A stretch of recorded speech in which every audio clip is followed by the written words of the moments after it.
Hello students, Shri Deepchand Chaudhary महाविद्यालय में आपका बहुत बहुत स्वागत है।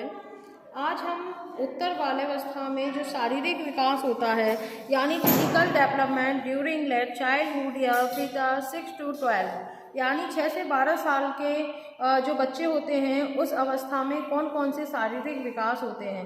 तो उसके साथ साथ शारीरिक विकास में हम ये भी जानेंगे कि ये जो अवस्था है वो कौन सी है। तो 6 से 12 वर्ष की जो अवस्था होती है वो मध्य बाल्यावस्था कहलाती है। और मध्य बाल्यावस्था में होने वाले प्रमुख शारीरिक परिवर्तन जो हैं वो इस प्रकार है। सबसे पहले हम बात करते हैं इसमें लंबाई की या लेंथ की। तो मध्य बाल्यावस्था के जो शारीरिक विकास के क्रम में जो बालक की लंबाई यानी 6 से 8 वर्ष की आयु में जो है 45 से 55 इंच तक जो है होती है और 12 वर्ष की आयु पूरे होने तक ये बढ़ करके जो है वो 60 से 65 इंचेस तक जो है वो हो जाती है। और इस आयु में जो लड़कियां होती हैं वो लड़कों की तुलना में जो है तीव्र गति से बढ़ती हैं। इसके बाद हम दूसरे नंबर पर बात करें भार की। तो जो इसमें वेट की बात करते हैं तो इस आयु में जो है वेट भी तीव्र गति से जो है बढ़ता है और जो लड़कियां भार में भी बालकों या लड़कों से अधिक रहती हैं। और 11 से 12 वर्ष की लड़की का जो एक्चुअल वेट होता है वो होता है 88 to 100 पाउंड जो है लगभग इसके हो जाता है। और जबकि लड़कों की बात करें बॉयज़ की तो इसमें जो है 85 से 96 पाउंड तक जो है इसमें वेट जो है उनका हो जाता है। इसके बाद जो बात आती है इसमें शारीरिक गठन की या फिजिकल स्ट्रक्चर की।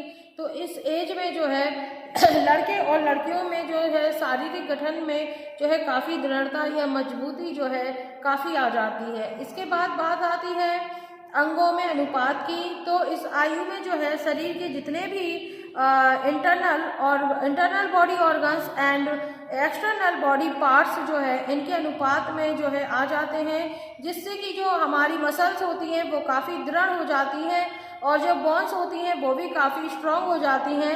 इसके साथ ही साथ जो लेग और हैंड का जो भी इनका डेवलप होना होता है वो काफ़ी कंप्लीट हो जाता है और ये धड़ के अनुपात में जो है हो जाता है। इसके बाद जो आता है नंबर वो आता है दांतों का या जिसे हम टीथ कहते हैं। तो इस एज में लगभग जितने भी आपके स्थायी दांत होते हैं वो निकल आते हैं, जबकि जो लड़का होता है उसके जो 6 वर्ष का होता है या 6 ईयर की एज में उस समय केवल एक ही जो है स्थायी दांत निकलता है। और 8 से 10 वर्ष की एज में लगभग 10 से 16 तक जो है स्थायी दांत इसमें निकल आते हैं। और जब वो 12 वर्ष का जो पूर्ण होने पर जो है स्थायी दांतों की संख्या बढ़कर जो है 24 से 26 तक जो है हो जाती है। और उत्तम पोषण बालकों के दांतों के विकास को जो है काफ़ी प्रभावित करता है। इसके बाद बात आती है हृदय और फेफड़ों की, हार्ट एंड लंग्स की। तो जिस तरीके से जितने भी हमारे बॉडी ऑर्गन्स या बॉडी पार्ट्स जो भी होते हैं उनके समान हृदय भी जो है आयु के साथ साथ धीरे जो है विकसित होता है। जब बालक 6 वर्ष का होता है तो उसके हृदय का भार जन्म के भार की तुलना में जो है 5 गुना तक बढ़ जाता है और हृदय का यह भार जो है 12 वर्ष की एज में बढ़कर जन्म के भार का 7 गुना तक जो है इसमें हो जाता है। और फेफड़ों का विकास भी 12 वर्ष की आयु में जो है पूर्ण हो जाता है, जिससे उसकी कार्य क्षमता जो है वो निर्धारित हो जाती है।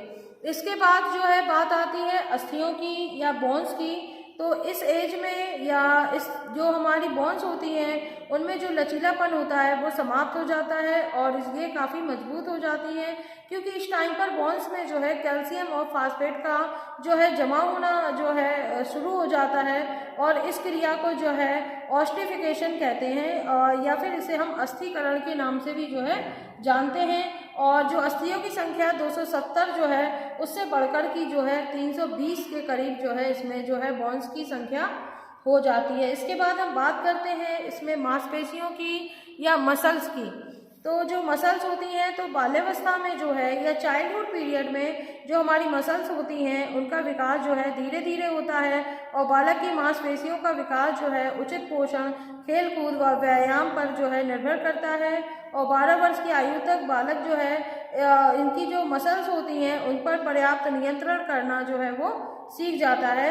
तो इस तरीके से हम देखते हैं कि जो उत्तर बाल्यावस्था होता है, उत्तर बाल्यावस्था में जो है यानी जो 12 वर्ष तक की एज होती है उसमें शारीरिक विकास जो है काफ़ी तीव्र गति से होता है। इसमें लड़कियों की अपेक्षा लड़कों में दोनों में ही जो है शारीरिक विकास होती है, जिसमें हाथ पांव बढ़ना, इसके साथ ही इंटरनल जो भी बॉडी ऑर्गन्स होते हैं वो भी उनके वेट भी उनका जो है बढ़ जाता है। इसके अलावा दांतों की संख्या में अंतर आता है, स्थायी दांत जो है निकल आते हैं, और इसके साथ साथ जो उनकी शारीरिक गठन की बात करें तो उसमें भी दृढ़ता काफ़ी आ जाती है, अंगों के अनुपात में भी परिवर्तन आता है, और मांसपेशियां भी जो है काफ़ी जो भी मसल्स होती हैं उनका विकास भी जो है धीरे धीरे बढ़ जाता है। कि इस टाइम पे जो है विकास उचित पोषण जो कि मिलता है, न्यूट्रिएंट्स मिलते हैं, इसके साथ ही वो खेल कूद भी करता है, और खेल कूद के साथ साथ जो है प्लेस के साथ साथ जो है एक्सरसाइजेस वगैरह वो भी उसमें ऐड हो जाती हैं, जिसकी वजह से जो है इसमें मसल्स भी है जो काफ़ी गेन जो कर जाती हैं।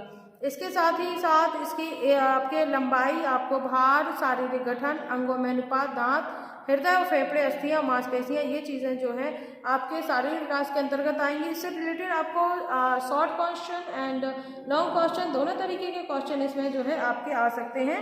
इसके साथ ही साथ हम नेक्स्ट वीडियो में जो है जो भी आंतरिक अवयव यानी जो इंटरनल बॉडी ऑर्गन्स होते हैं वो किस तरीके से जो है विकसित होते हैं उनके बारे में जो है हम जानेंगे। धन्यवाद।